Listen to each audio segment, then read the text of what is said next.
तो दोस्तों, आज मैं तीसरा दिन का कांवड़ यात्रा का कहानी आपको मैं बता रहा हूँ, आप बीती कहानी बता रहा हूँ। सुइया में हम लोग रुके थे और आज जो है तीसरा दिन। सुइया से 2 बजे सवेरे में उठे, फिर वहाँ फ्रेश होते होते लगभग 3 हो गया। 3 बजे कांवड़ पूजा हम लोग किए और फिर कांवड़ उठा के आगे की ओर चल पड़े। दोस्तों, मैं आपको पहले भी वीडियो में बताया हूँ कि सुबह में जितना दूरी तय हो जाता था वो बहुत मज़े की माने बात रहता था। काहे तो नहीं धूप रहता था और ना ही किसी प्रकार की कठिनाई रहता था, एकदम ठंडा मौसम रहता था। तो 7 बजे तक 8 बजे तक जो हम लोग जो हैं तो लगभग 10-15 किलोमीटर खींच देते थे। फिर 10-15 किलोमीटर के बाद धूप हो जाने के बाद दूरी जो है सो सीधा एकदम कम पड़ा जाता था। जैसे कि पहले घंटा में हम लोग 3 किलोमीटर चलते थे और यही धूप होने के बाद वही दूरी घंटा में आधा किलोमीटर पर आ जाता था।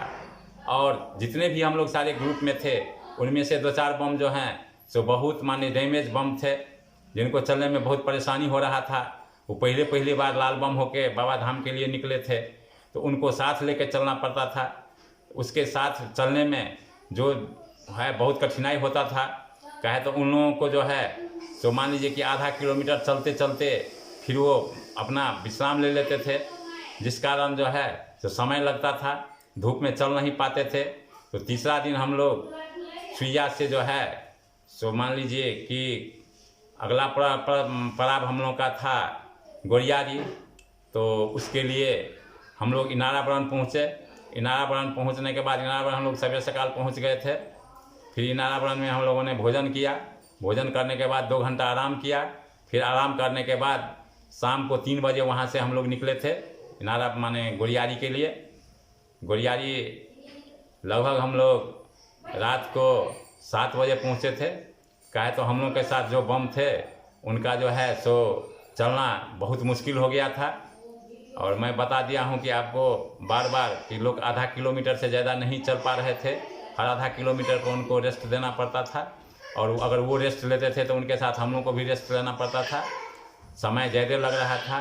फिर भी बाबा नगरी के लिए जो चलता है वो किसी न किसी ढंग से आगे बढ़ते रहता है, चाहे वो कम चले, चाहे बुढ़ा हो, चाहे जवान हो, चाहे बच्चा हो। सब अपने आप में जल चढ़ाने के लिए मस्त रहते हैं और अपने मगन में चलते रहते हैं। तो दोस्तों, ये वीडियो अगर आपको अच्छा लगे तो आप इसको लाइक सब्सक्राइब ज़रूर कीजिएगा और भोले बाबा के लिए एक प्यारा सा कमेंट ज़रूर कीजिएगा। क्योंकि बाबा जो है सो साल में बाबा के नगरी लोग कांवड़ लेके 2 बार ही जाते हैं, 3 बार वैसे जाते हैं। सावन में 1 महीना के लिए कांवड़ का रास्ता खुला रहता है, और एक होता है अनंत चतुर्दशी जो एक ही दिन कांवड़ से जल चढ़ता है। दूसरी बात है जो तीसरा है जो आपको दसईं दुर्गा पूजा, जिसमें 10 दिन आपको बाबा के नगरी में जल चढ़ता है।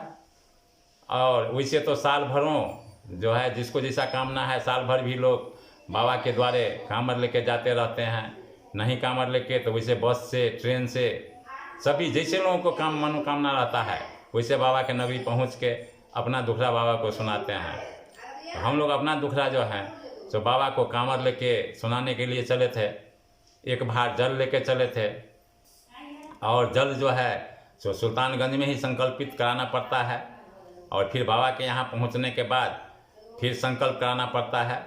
और एक भार में जो जल होता है, जिनको जितना सामर्थ्य होता है उस हिसाब से जल उठाते हैं। कोई बाबा के लिए, मैया पार्वती के लिए अलग अलग जल ले जाते हैं। कुछ लोग ऐसा है जैसे हम लोग थे तो हम लोग एक भार ही जल लिए थे। एक जल देवघर के लिए और दूसरा जल बासुकीनाथ के लिए थे। तो दोस्तों, आपको अगर चाहते हैं, दिल है, तो एक बार ज़रूर बाबा का दर्शन कर लीजिए। बाबा के दर्शन के बाद लोगों का मनोकामना पूरा होता है, ऐसा लोगों का मानना है। और मैं फिर शाम को गोरियारी पहुंचा। गोरियारी में फिर रात में विश्राम किया। रात का खाना गोरियारी में ही खाया। फिर और आगे की कहानी मैं फिर बताऊंगा। आज मैं इस अपना जो आप बीती कहानी है उसको मैं गोरियारी तक ही सीमित रखता हूँ। और गोरियारी का ये मेरा तीसरा दिन है, और तीसरा दिन हम लोगों ने भी लगभग 30 किलोमीटर पैदल चला अभी तक हम लोग लगभग 90 किलोमीटर गोरियारी तक पैदल चल चुके हैं। तीसरा दिन है और आज का वीडियो मैं यहीं विराम देता हूँ। बोल बम बोल बम बोल बम बोल बम।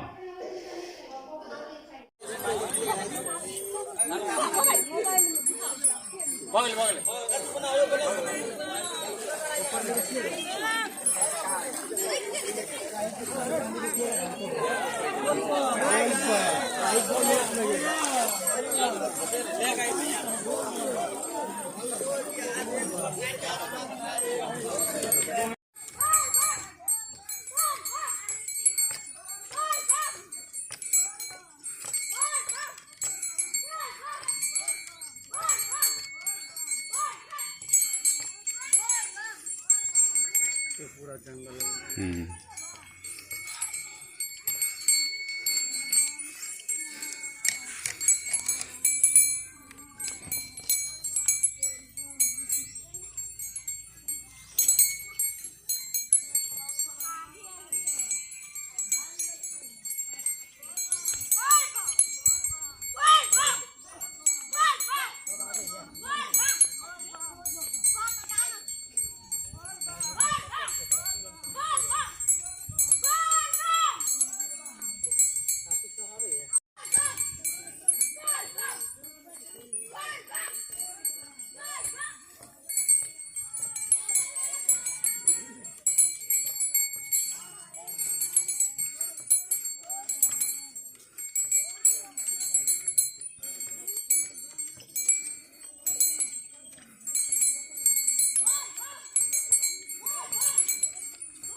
अभी 8 किलोमीटर और